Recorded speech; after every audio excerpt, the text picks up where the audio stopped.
One of them is going to hand the federal government $158,000 in retirement taxes they never had to pay. The other one will owe nothing. Both are 32 years old. Same salary, same company, same HR form. 2 boxes. Ben checked the traditional 401k. Maya checked the Roth. This is the math nobody ran when you filled out that form. Your HR rep had a preference about which box you should check.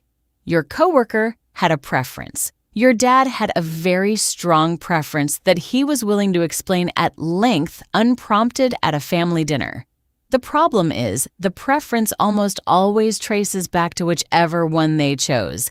And the reasoning is mostly vibes and something they half read in 2019. Most people pick one. Stick with it for 30 years. Never actually run the numbers. So let's run them. Same person, same money, same 30 years. One right answer, and it's probably not the one most people pick. Before we do anything, let's keep this completely fair. Maya and Ben are both 32. Both earn $75,000 a year. Both are in the 22% federal tax bracket. That's where most American workers in that income range land in 2026. Both are putting $500 a month toward retirement. Both are invested in a broad index fund with a 7% average annual return, which is the standard conservative estimate for a diversified portfolio over a 30-year period. Same starting point, one variable. Ben's $500 goes in before taxes. The government doesn't touch it on the way in. His taxable income drops by $500 every single month he contributes. Maya's $500 goes in after taxes. She already paid her 22%. The government got its cut the day she earned it. Right now, on paper, Ben looks like he's winning. He's investing money the IRS hasn't touched yet. That feels efficient. And that feeling is exactly why most people check the same box Ben did. Remember that feeling. Ben's choice makes complete sense on the surface, and it's worth understanding why before we take it apart.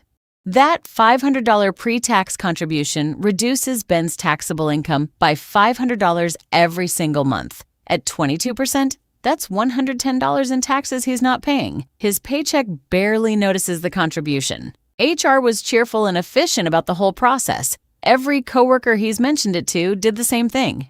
It feels like the obvious move. And the tax deferral is a real benefit. Ben is essentially getting the government to co-invest in his retirement. They hand him $110 back today in exchange for collecting their taxes later. That's not nothing. The question is what later actually looks like when the invoice arrives. Maya's choice feels slightly uncomfortable, and she knows it. She's paying 22% tax on money she's not spending. It's going into an account she can't touch for 30 years, and she's paying tax on it today anyway. It feels like buying a gift for yourself, wrapping it, putting it in a storage unit for 3 decades, and paying the sales tax at the register on the way out. But here's what Maya is actually doing. She's paying her tax bill now, while she's 32 in the 22% bracket, on $500 that is about to grow for 30 years into something significantly larger. And when she pulls that money out in retirement, every single dollar of it, the government gets absolutely nothing. She's buying her tax freedom at the cheapest possible point, before the compounding happens. Let's run the clock. Year 5. Maya's Roth has grown to approximately $35,000. Ben's traditional 401k sits at the same number. The accounts are identical. The only difference is invisible. It lives in the fine print about what happens when the money comes out. Year 15. Both accounts are approaching $160,000. Still identical. Still no visible gap. Ben's been quietly enjoying that $110 extra in his paycheck every month. Maya has paid the tax up front on every single contribution and moved on.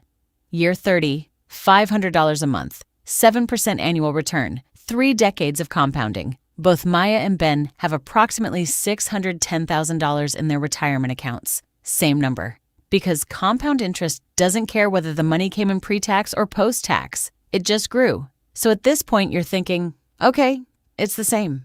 What exactly is the difference? The difference has been sitting quietly in one line for 30 years.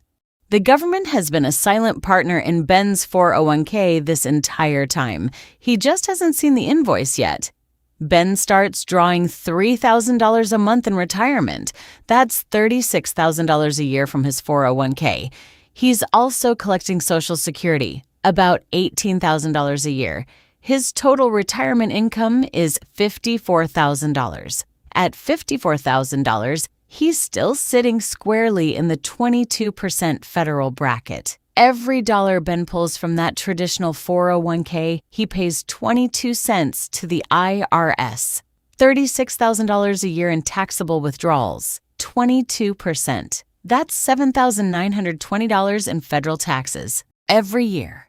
Over a 20-year retirement, Ben hands the federal government approximately $158,400 on money he already earned, already invested, and already watched grow for 30 years. Maya draws the same $3,000 a month from her Roth. Her withdrawals don't count as taxable income. Zero federal taxes. The IRS doesn't get a seat at her retirement table. The gap between them isn't a rounding error. It's a paid-off car. It's a kitchen renovation. It's 4 years of a grandchild's college tuition.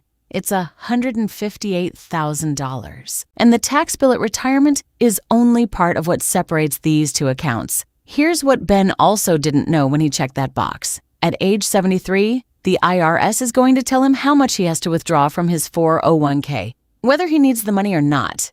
The government has been deferring that tax revenue for 4 decades, and at 73, it's done waiting. Those mandatory withdrawals push Ben's income up, potentially bumping him into a higher bracket, potentially making more of his Social Security taxable in the process. Maya's Roth has no such requirement.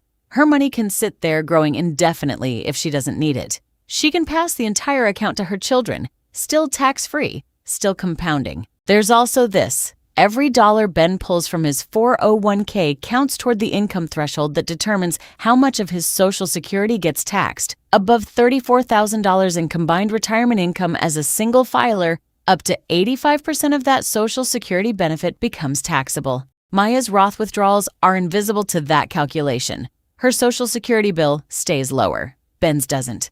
And one more. This one matters long before retirement. Roth contributions, not the growth, just what you originally put in, can be withdrawn at any time with no penalty and no taxes. If Maya needs $20,000 at 45 because something goes sideways, she can pull back her contributions without a 10% early withdrawal penalty. Ben can't touch his without paying that penalty plus ordinary income tax on the full amount. Sound familiar? Most people don't find that out until they actually need the money. Here's where I'd be doing you a disservice if I didn't say this clearly. There are 2 situations where the traditional 401k genuinely wins, and they're worth knowing. If you're currently in a high bracket, 32% or above, and you have good reason to expect a very modest retirement income in a low-tax state, the traditional 401k can come out ahead. You take the 32% deduction today and pay 12% or 15% on the way out. That tax arbitrage is real and it compounds. And if you're late in your career, close to retirement, already past the long runway where Roth growth really multiplies, the immediate relief of a pre-tax contribution may matter more to you right now than a backloaded benefit you'll see in 5 years. Ben is 32, earning $75,000 in the 22% bracket. Neither of those conditions applies to him, which brings us to the one number that decides this for your specific situation: your expected marginal tax rate in retirement. If you think your rate in retirement will be lower than it is today, the traditional 401k has an argument. If you think it'll be the same or higher, the Roth wins, and the gap widens the longer your retirement lasts. Here's how to estimate it. Add up your expected retirement income, Social Security, any planned account drawdown, any part-time or rental income. Check where that total lands in the current federal tax brackets. That's approximately where you'll sit. For most people in their 30s and 40s, that number lands similar to or slightly above their current bracket, especially when you factor in that tax rates have historically gone up over long enough timelines, not down. And one more option worth knowing about. If your employer offers a Roth 401k, which many now do, you can contribute post-tax into a 401k structure with no income limits and no Roth IRA contribution ceiling. Check your benefits portal on Monday morning. That option might already be sitting there under a name nobody ever told you to look for.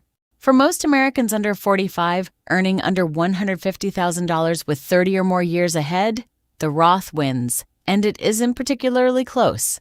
Not because it feels better, because when you run the actual tax math across a full retirement, you come out with substantially more money in your pocket. The traditional 401k front loads the benefit. You feel it now in your paycheck. The Roth backloads it.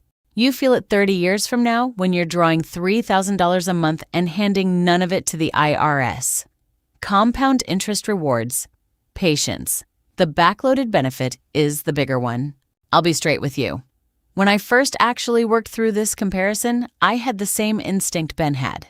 The pre-tax saving feels immediate and real. You see it in the paycheck. The post-tax contribution feels abstract. You're paying more today for a benefit that lives 30 years away, which is longer than most people have owned a smartphone.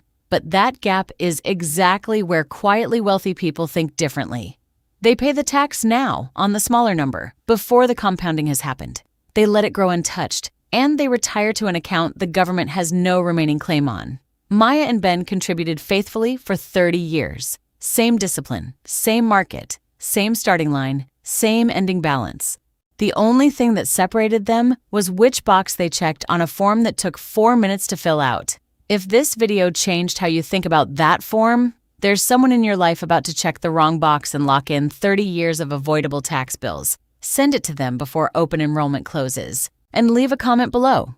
Which box did you check? And after watching this, are you reconsidering it? I read every single one.